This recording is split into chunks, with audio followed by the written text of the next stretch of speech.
Hi guys, it's Courtney and welcome back. Today I'm making a card using Pink and Made Scentsational stamp set for my design team project for Scrapping for Less. I started by die cutting a piece of Nina Solar White 80-pound cardstock using a stitched rectangle die and arranging my masks just to get an idea of how I want my placement. I'm stamping with Lawn Fawn's Jet Black ink because I'll be doing some Copic coloring and using Ink-A-Dink-A-Doo masking paper, along with liquid Frisket for the smaller areas.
Once all of my images were stamped and masked, I took Post-it note tape and lined that up using my grid mat there and just masked off the top of the card so that I can do some distress ink blending on the bottom where the grass is.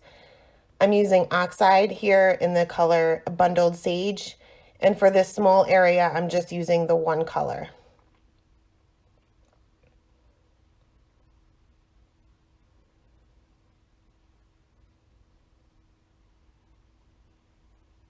Be careful when you're peeling up the Post-it note tape. Some of your masks might start to come up along with it, so just go really slow. And the Distress Oxide inks do stay wet a little bit longer than the traditional Distress inks. So give it a minute or two to put your Post-it note tape back down because it won't stick if the ink is still wet. I didn't give it that time, so I ended up having to get a new piece.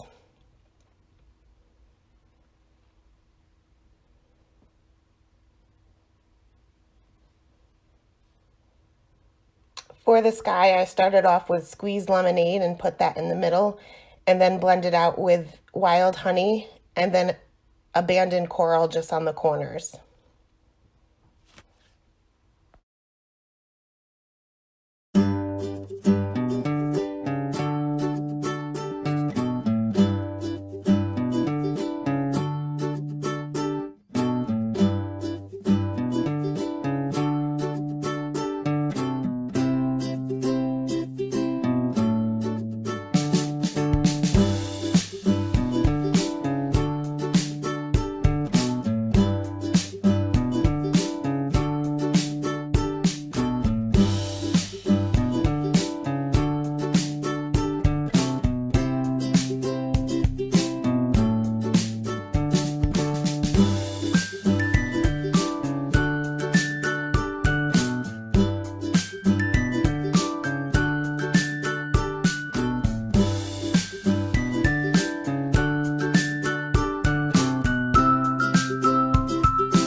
For my little skunks, I'm using my warm grays for the black areas. I'm not actually using a black marker.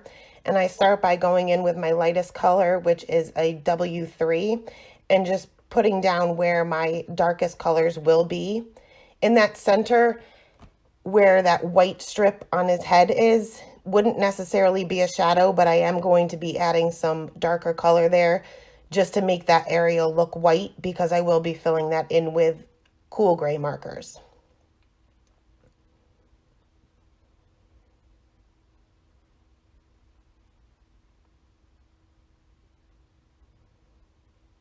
Once my lightest color was down, I moved on to my darkest color, which is the W7.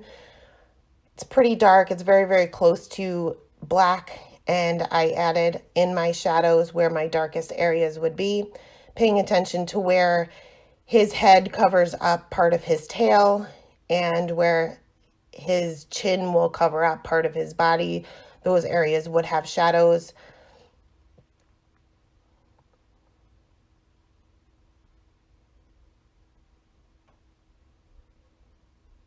Once that was down, I moved on to my medium color, which is my W5, and blended that out a bit, and then went on to my lightest color. I'm just going to show you the one skunk here because I colored all three the same, and then we'll move on to the rest of the coloring.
For this little log, I did the same thing as I did with the skunks. I start with my lightest color, which is the E55, and lay down where my darkest areas will be to saturate the paper a little bit and kind of give me a plan as to where those dark areas will be. Then I go into my darkest color, which is the E59, and then onto my medium, and then back to my lightest. Paying attention to where the shadows would be created, like where the skunk is sitting, there would be a small shadow underneath him, and that middle skunk, his tail kind of overlays on that log, so he's gonna create, that's gonna create a shadow as well.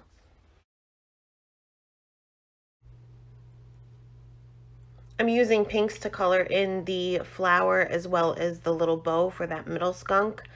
My darkest is actually a red, just to add a little bit of dimension. But again, I'm going in with my lightest color, then my darkest, medium, then light again.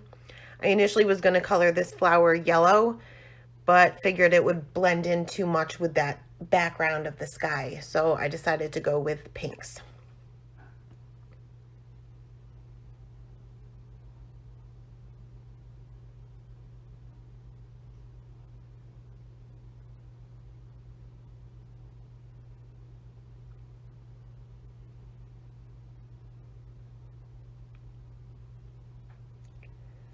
For the little mushrooms, I was initially going to go around all those little dots on the mushrooms, and then just decided that I would go in later with a gel pen to fill in those little spots.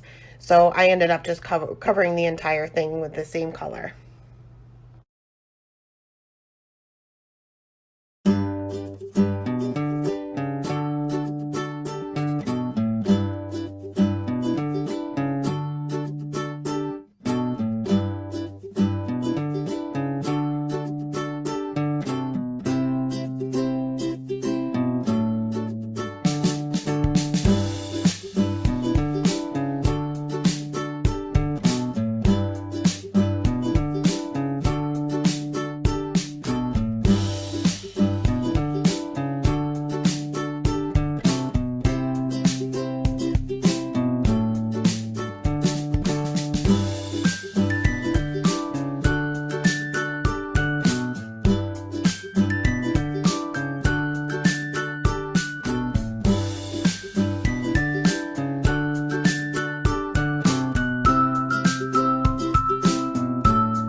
Once all my coloring was done, I added a little bit of detail with some gel pens. This is a green gel pen. It's actually a souffle pen. It gives it a little bit of dimension, but it's also opaque. And that stem for the flower is actually black because of the ink. So I went over that with the green to make that a green stem. And then I went in with a white jelly roll pen and filled in those spots on those mushrooms.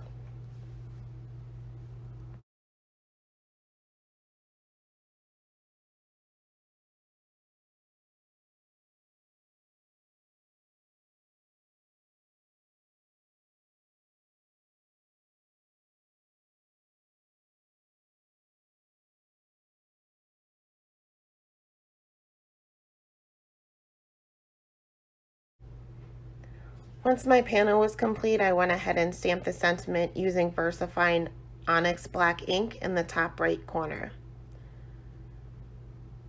I then took another piece of Nina Solar White cardstock and cut that down to just slightly smaller than an A2 size card.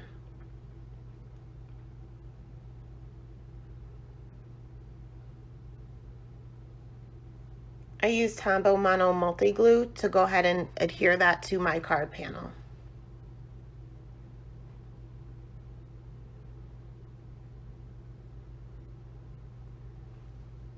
And once my ink was dry from my sentiment, I used that same glue to go ahead and adhere my panel onto the center of that white card base. And that's it for today. Thanks so much for stopping by, and I hope you have a great day.